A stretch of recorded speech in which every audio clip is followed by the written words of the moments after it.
What is up, YouTube? This is Nick. Long time no video. I apologize for that. I started a new job this year, and about June. Anyway, preoccupied me a little bit. So, updates. I have had the black 2007 F-150.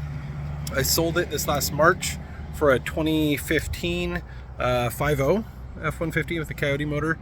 It was a platinum edition. I'll show you a picture of that. Had that truck for about, let's see, bought it in March, April, May, June, July, August, September. Sold it in September and bought a new truck. The reason I only had it for such a short period of time is it didn't do what I needed it to do. It had an HD payload package in it, so it could haul more weight. We bought a new camper back in March. That's one of the reasons why I got rid of the 07 and got the Coyote. The new camper is a biggin. Let me show it to you. It's well, there it is.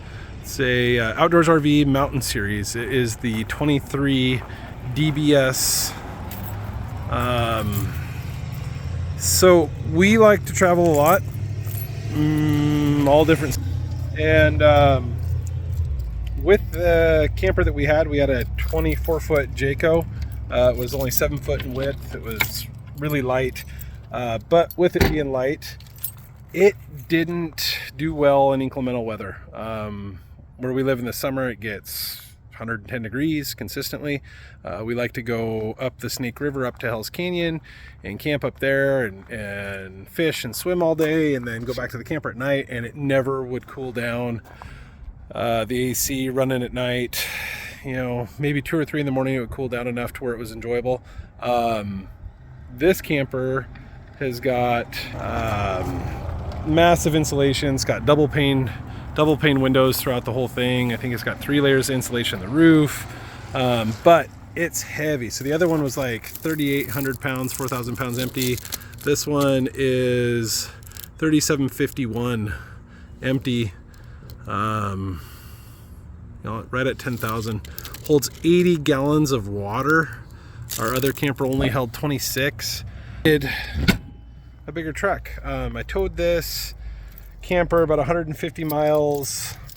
I towed it around in the woods and stuff a little bit. I ended up putting airbags on the 2015 F-150, and even with the airbags inflated up, I think it was almost at 30 psi, it didn't have the shocks. The leaf springs weren't capable enough to absorb some of the bumps up in the mountains. It would bottom out really bad. So I got rid of it.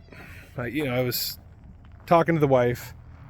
The wife was asking me, what do you need for a truck to make it tow the way you want and to handle the camper the way you want?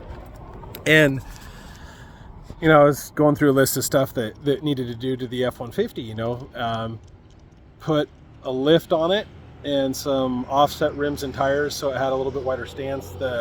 It had plenty of power to tow it, and it stopped it just fine. But that hill behind me there, call it Lewiston Hill, so we're at like 740 feet elevation. The top of that's like 2,300. One grade going up. When I towed up it with that camper with the 2015 F-150, the transmission overheated and it put me in limp mode. It had more power than the transmission had cooling capacity in the summertime. And then towing up there, the side winds had an equalizer hitch, know how to set them up. The side winds would push that truck around so much because of this big old camper.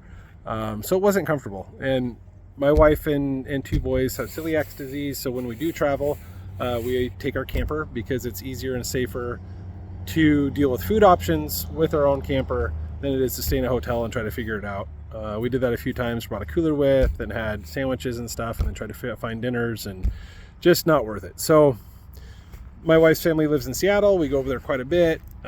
We camp at least in the summer, at least twice a month, and not just the summer. So from like March to November, the start of November, twice a month. So backtracking, sorry. We you know, my only thoughts were need a truck that's got a wider footprint so it can handle that wind a little bit. Needs to have stiffer rear springs, so wanted to get an out-of-leaf package in the back. The trucks of those years had such a rake to them to begin with that I'd want to lift it. So, you know, I was looking at a good lift, was looking at different rims and tires. If I'm going to do that, I need to re-gear it because that's going to totally screw up its towing capacity. So it was like $5 to $7 grand, you know, ish that we were looking at for mods to the Coyote to get it to tow better and have, you know, wider footprint and more capability. And so she said, you know, why don't you just get something that does that? And I researched the heck out of stuff, right? Like, I didn't want an EcoBoost. I know they have more towing capabilities than the 5.0, but if you're towing, especially something that's an aerodynamic brick like that, you're not in Eco, you're in Boost. And I talked to many people that say, you know, they get 3, 4, you know, miles per gallon, maybe 7. They're on flat highway with no headwinds, not pushing it above 60. So I wanted something that would tow the way I wanted it to, have the suspension, the capabilities to. Started looking, you know, a year ago, 2 years ago, when the big hubbub was coming up about the 7.3 Godzilla. And lo and behold, our local area had one. So I ended up picking up 20 f250. And it's very dirty right now, I apologize. But it's the f250 Godzilla.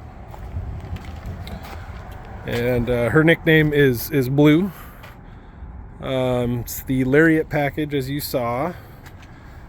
And I cannot tell you how much I love this truck. I've had gas trucks my whole life, never had a diesel. Parking brake, that's not gonna work. That's the interior. I'm sure everybody's familiar with them. Leather, heated cooled seats, heated steering wheel. I never owned a diesel in my life, and you know, starting to get into heavier campers and stuff now and things like that. So lo and behold, there is the Godzilla. Can't believe how much room you have to work on these things. I did the spark plugs on that 2015 Coyote I had, and it was the easiest spark plug job I've ever had. I think that's going to be easier. There is so much stinking room. I mean, you can literally crawl up into the motor on these things and work on them. This side's going to be a little tricky, but not a big deal. So that's it. It's Ford brought back the cab light, or the engine bay lights. Super nice, super nice. My 07 didn't have that. I don't even remember if my 01 did.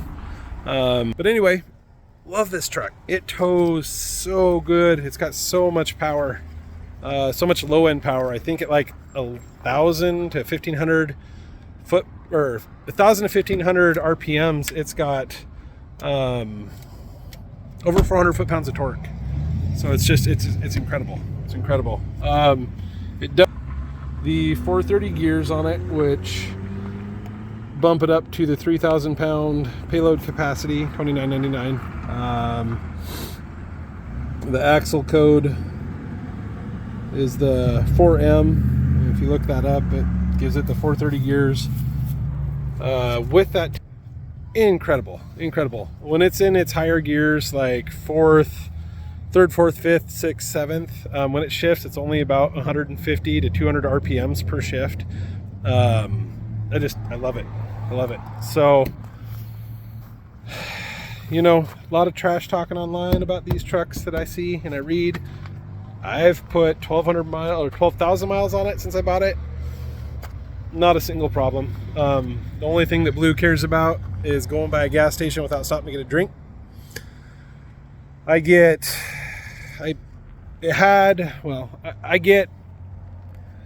about 14 miles per gallon on the highway, give or take 1 or 2, 0.1 or 2, not 1 or 2 miles per gallon.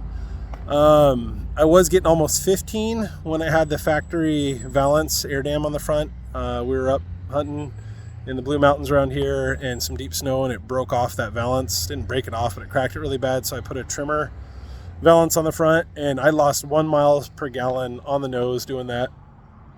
But I've got clearance now and don't have to worry about ripping off, so that's okay. Let me show you that. It's in the driveway, so it's kind of hard to see. But there's the trimmer, which is, from what I gathered, it was the 2-wheel drive valance that I put on here. Looks a lot better. The old one, I think, was about 4 inches longer, so it was down about here. So put that on there. The truck had Toyo MTs on it when I bought it, which I used to love those tires, but now that I'm older, I've realized that I don't need a dedicated mud terrain tire, and I don't spend enough time in the mud and deep snow to need that. So I put the Falcon Wild Peaks on here. They're the 295/70 R18s, so a little bit over a 34-inch tire, bigger than factory. And yeah, I like 13.8 to maybe 14.2 depending on where I'm going. So did that. I put a soft top on it. Love that. Helps, it keeps our stuff dry in there when we're traveling. And then the big upgrade that I did, that I've talked about in other videos, that I think is so important, is, you might be able to see it through there. Yeah, you can see it right up in that corner right there. Morimoto LED bulbs. These headlights without the LEDs suck. They suck. You can see it sitting there. It's a flat blade that sticks vertical. These headlights are horrible. Even though you have 4 bulbs instead of the old traditional f-150 with just a single bulb on each side, you have one on the top, one on the bottom. Those halogens were horrible, horrible, horrible. And I hate getting older and not being able to see. I don't know how we all did it when we were younger. But you can see the diodes reflecting in the prisms there. It was a huge game changer. I still kind of wish I would have upgraded to headlights. Morimoto offers a really nice one. You know, I keep saying Morimoto, but they're lifetime guaranteed bulb, so, or 10-year, I think, which will probably be the lifetime that I'll have this truck or more. That changed a lot, but these trucks have a weird beam pattern. You're constantly, even with the halogens, are getting flashed if they're adjusted appropriately. But so this area right here, when the headlights are on, reflects a horn up. We'll see if I can turn it on and see if you guys can see it. And that horn, yeah, you can see it. So see this right here. That's the horn. The further you get back, the more pronounced it is. You can't level these headlights. So they say to go off this little dot right here in the center, measure the ground to that, measure that up on the wall, drop that down, that measurement down 2 inches, and this top of this main beam pattern should be right on that 2-inch mark that's 2 inches below this when you back your vehicle out at 25 feet on level ground. You do that and you will constantly be getting brighted. Constantly. And then you turn on your brights to check somebody and you can literally see the back of their hairline through their head. Not a pleasant experience for them. So upgraded to those, put the soft top on, put AMSOIL in the motor, put AMSOIL in the transfer case, AMSOIL in the rear end, and then pumped out what I could out of the transmission and filled it back up with AMSOIL. I need to do it again as soon as the weather gets warmer. What else did I do? Tinted. Did a partial tint on the side windows and did the visor up on the front. From the inside out, you can't even hardly tell it's tinted from the front windshield, but that is huge. I hate driving into the sun and your sunscreen there doesn't get everywhere across here, so you still get sunlight coming through and it just blinds you. So we went with the strongest tint that they could up there, 6-inch drop down. And it's kind of funny, the day after I got it put on, we were driving and a semi-truck went by and kicked up a rock and shattered my windshield. So I had to go back in and get it redone. But I like driving out in the woods and stuff a lot, and I hate driving at night and having a vehicle so tinted that you can't see out of it. And like I said, I mean, you can see front windshield with no tint, side, not a heck of a lot of difference, just a hint. But when you go out, looking in, big difference. So 10 on the front 2 windows, the visor up there. Let me show you what that looks like. I like it, looks good. New tires, get about a quarter of a mile per gallon better with these tires versus the mud trains, which I thought I'd get better, but these trucks have so much power that they don't really care. So yeah, that's it. That's my Godzilla. Plans for it. It was going to get a cold air intake, but these already have a cold air intake on them. They suck air right out of the hood. So probably not going to do that. I am looking at a 2.5 inch BDS suspension lift for it. Comes with a 1 inch block in the rear end, which I'll upgrade that to a 2 inch block, so I still have the factory, close to the factory rake. But just get it up a little higher, probably put some 37s underneath it instead of 34.5, 35s. And that may be about it. I'd love to supercharge it. That would be a blast, but I got 3 kids and a house payment. I ain't got money for that. So anyway, y'all, sorry for not posting for a long time. There's an update, and we'll give you some more updates as we go. Maybe give you a driving update, towing the camper when it's all loaded up with all of our stuff. And I hope everybody's doing wonderful, and have a blessed day. Peace out.